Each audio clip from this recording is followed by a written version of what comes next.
Wideck welcoming you this time to Shir Vestige of Game 4 of this Best of 5 series from the ASUS Republic of Gamers Summer 2013 tournament. And in the top left, spawning as the Red Terran, we got Team Liquid's Taeja. And if you did not know, he actually won this tournament back in 2012, so he's trying to repeat again this year. But his opponent, who won the last game, but is still down 2-1, spawning in the bottom right as the Blue Zerg, we've got American and representing Team Millennium, Goswser.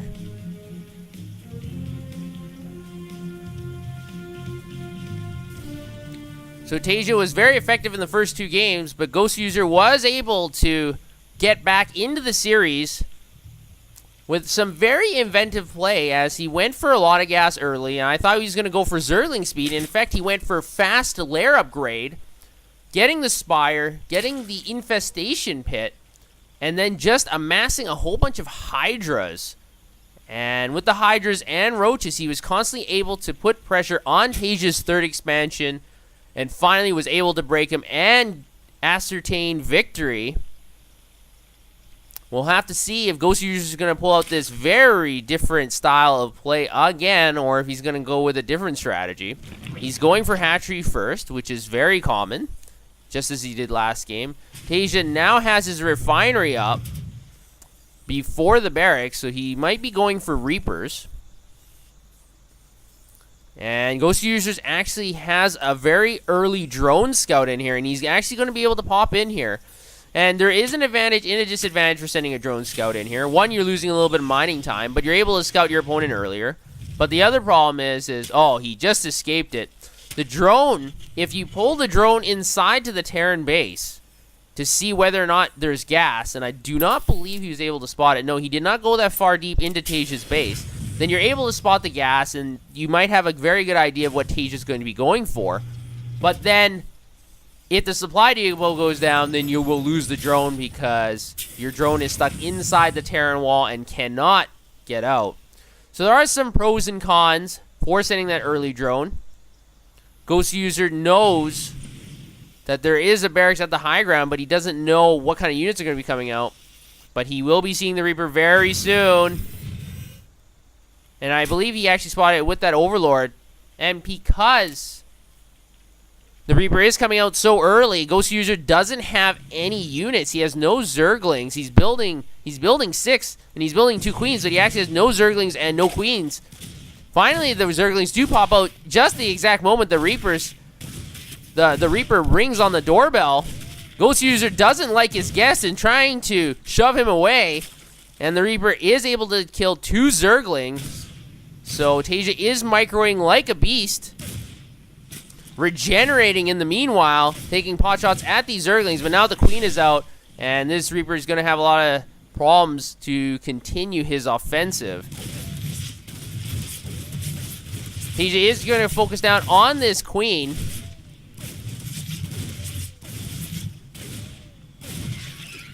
And another Zergling is downed by Taeja, so excellent micro by Taeja. Able to kill 3 Zerglings for the cost of nothing currently, and he's constantly bugging Goswser. Because remember, even though Taeja is constantly microing on this end of the map, Goswser also has to micro his units away, otherwise the Zerglings will just be destroyed for nothing. The starport is coming up for Taeja, and he's also getting double Hellions behind this little harass. And I shouldn't even say little anymore, as he has killed 5 Zerglings.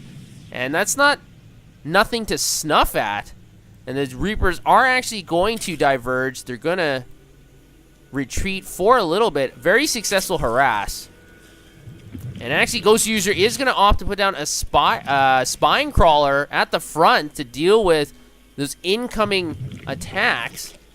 Zergling speed is almost completed as well. And Taeja is very intelligent. He understood the timing of that Zergling speed coming into effect, and he just wanted to retreat before he lost his Reapers to Zergling speed. And this is something that separates good players and pro players, is that you're able to identify the timing And when you know Zergling speed is on the way, you want to retreat with those Reapers. Otherwise, they'll be sacrificed for nothing. And Taeja is a very elite player, able to identify that. And we just saw that there.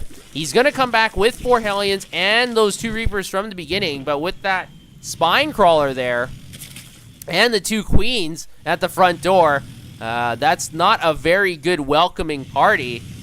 It's more of a go-away party. I've never been to a go-away party. I don't know if that exists. But Goswser is setting that up. And once again, he's going for the Ninja Spire in between his main and the natural. He's using the Overlord to spread creep to give the Spire sustenance. And he did this last game as well, but Taeja was able to scout it out just at the exact moment with his SEV. Taeja won't be so fortunate this time, as double evolution chambers have gone down going into the natural of Goswser, so there's basically no way to enter without dealing with a whole bunch of Queens and Zerglings. Taeja has his natural walled off as well. He's getting 1 engineering bay. And Stimpack is coming into play as well. The upgrade advantage is going to be going to Goswser, as he already has 1-1 being researched.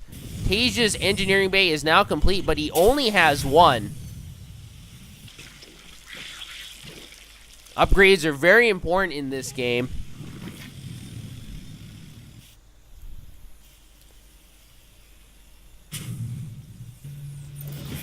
Taeja is getting his 3rd command center behind his wall, and that's the advantage of being Terran. You can build expansions under the protection of home-based territory. And unfortunately for Taeja and his Reapers and Hellions, he can't do anything with them. Generally, what you want to use these Hellions for is to destroy creep tumors. But because there is not a lot of creep tumor spread, there's some here just above Goswser's base. These Hellions are very inactive. And now with the Mutalisk out, these Hellions and Reapers have to be very, very careful. Otherwise, they'll be picked off for nothing. The 3rd base for Goswser is going down. But the Hellions are very close to Taeja's main.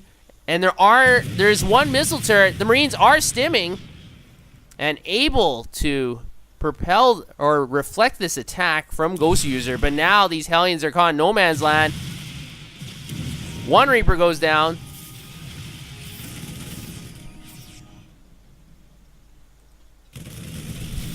The Hellions are getting picked apart here, but the Marines are behind them, so Goswser has to micro these Mutalisks very carefully. He loses an Overlord. The Hellions are still being destroyed. Taeja's pulling the Hellions in front of the Marines, and the Mutalisks say, yum, yum, thanks for that. Resources lost is very similar, and look at what Goswser has. He has so many Banelings. He's got 21 in this army composition. The scan just misses them. Taeja is able to see the Baneling nest, but he doesn't see this army.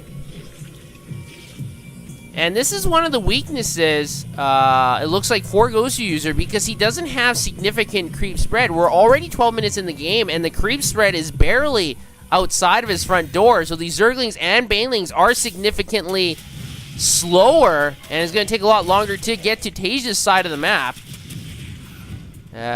But now the 3rd orbital command from Taeja has nothing defending it. The Mutalisks are going to be able to pick apart at it. They think better. And now this wall of Taeja is going to be under extreme stress. Look how many Banelings are rolling in. Rolling, rolling, rolling. And there we go. The bunker goes down. Supply depot wall is down. The Marines are going to stim. But Goswser is going to retreat temporarily. At the same time, Taeja's going to load a medevac full of Marines and going to boost away and go for a counterattack.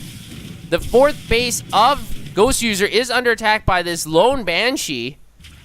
The Zerglings are going to pull back there, suspecting there is going to be an attack. And he would be right, but the Zerglings are actually going to go to the 3rd base of Goswser. These Stim Marines are going to eat these Mutalisks apart. And this hatchery is going...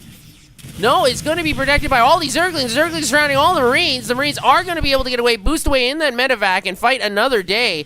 but the Mutalisks are eventually going to be able to catch up, and these Marines are now caught in no man's land. The Zerglings are going to finally be able to feast on their innards. So Taeja losing a small attack force there. So great pickup by Goswser. The supplies are very close to even right now.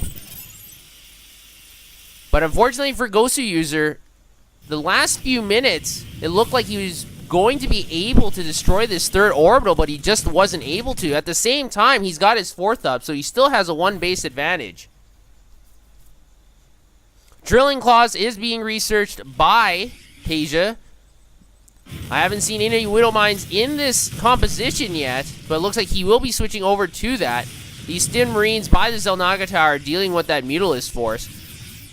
But like I said before, because Taeja only had 1 engineering bay at the beginning of the game, Goswser has an upgrade advantage. He has 2-2, while Taeja is still at 1-1. He's going to be going 2-1 very soon, 2 bio attack, but then he'll still be slightly behind. Another medevac is being filled, and is going to dart its way across the map looking for something to drop on. This pack of Marines has to be very careful. So many Mutalisks in this flock. This Overlord will be picked off for the low cost of nothing. And Goswser is droning up at the 4th base, as he should.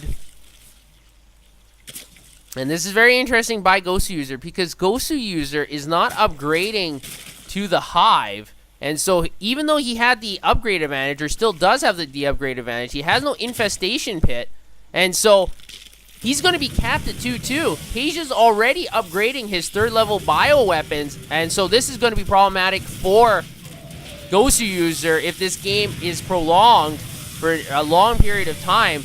Big engagement. Banelings getting good connections. A lot of Marines go down. Great splits by Taeja. Most of the Banelings are eaten up. And now Taeja has still a large Marine force here.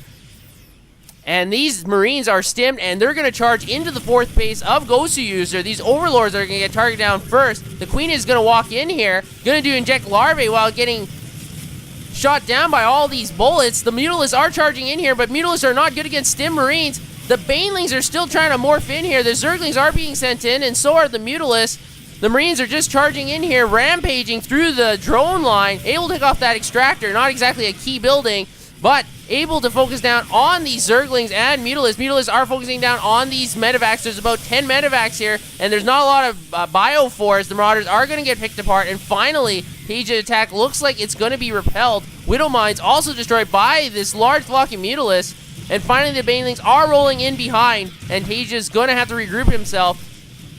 He's recessing further north back into Taeja's territory, so Goswser has been very effective in stopping this attack. And now both players are going to regroup themselves. Taeja has a slight supply disadvantage of about 25. Goswser still has most of his Mutalisks left. But in his army composition, he only has 4 Banelings, and that's going to be problematic. He's getting a whole bunch more. He's morphing in 29, so once I said he didn't have that many Banelings, he must have heard me. And now he's going to be building 29 more to bring that total up to 33. And now the 3-3 is coming into effect for Taeja, at least his weapons. And like I said before, because Goswser did not have that infestation pit, he could not upgrade the Hive, he could not get 3-3, and now the upgrade advantage for the Terran Armada is going to be significantly larger than his Zerg counterpart, and this is going to be a huge problem for Goswser. Level 3 weapons is complete, so now this Bio Death Ball is going to be able to melt these Mutalisks like nothing. The Mutalisks have no armor upgrades. The Marine Bioforce is just eating away all these Banelings. A few good connections at the end, but still a large part of this Bioforce is alive. There's still a lot more Mutalisks, but Mutalisks are just getting chewed apart by the hail of bullets from the Marines. And the Mutalisks are going to have to retreat. And Goswser now, even though he has a supply advantage, I really think his army is significantly weaker compared to his Terran opponent. He is getting his 5th up, but this Scouting Marine is going to be able to see it. And the creep spread for 20 minutes is still not that good. It's just at about the halfway point of the map, so Goswser still can't see what is going on Taeja's side of the map. Taeja is very, very happy to have very clean roads, no muck, no garbage, no debris, and he doesn't have to spend any scans either. You have to remember, Terrans have to drop lots of scans to clean up those creep tumors, which means they can't build as many mules. But because Taeja hasn't had to, he's building many more mules, getting that economic advantage even more so. And that doesn't show up in the units lost tab. So Taeja's just rolling through here. Level 3 armor is almost complete as well. Finally, 3-3 is coming into play for Goswser. He's just started it, but unfortunately, that's going to be 3 minutes, basically, where Taeja has free reign, where he has a huge upgrade advantage. The Banelings get awesome connection on the Marines. The Zerglings are streaming in here, but they like to see some Mutalisks helping them. Oh, another big hit by the Banelings, able to melt 4 Marines instantly, but the Marines on the right side of the base able to destroy that 5th hatchery, running some distraction here at the 4th. Taeja is just splitting his army so perfectly, able to attack on both fronts. Finally, that small attack force cleaned up by the Mutalisks, but the Marines are still harassing at the 4th of Goswser. Another scan does go down, able to spot those incoming Banelings. They're picked off immediately, and now this hatchery is going to pop. The Mutalisks are going to fly in here and try to deal with this Marine force, but like I said before, the Mutalisks don't have any armor upgrades. These Stim Marines are just chewing through them, and Goswser is going to have to tap out. So Taeja's able to win Game 4. He takes a series 3-1, and I really think where this game was turned around was a couple things. Goswser didn't have a lot of creep spread, and so Taeja did not have to put down scans to clean it up, and so Taeja was just like, okay, I don't have to do any cleanup work. Great, I'll just keep dropping mules. So Taeja was able to constantly get a lot more minerals than he should have been able to. And the second thing is Goswser thought he had to keep the pressure on, and so he did not upgrade to Hive. He had the upgrade advantage up until there, and then because he didn't get Hive, Taeja was able to get 3-3 unopposed, even though he was behind in upgrades, and then level 3 bioweapons against level 0 armor on Mutalisks. Well, there's no contest. You don't even have to think, especially from Stim Marines. So Goswser, unfortunately, not able to carry the momentum. Taeja will move on. He wins the series 3-1, and I will see you guys next time.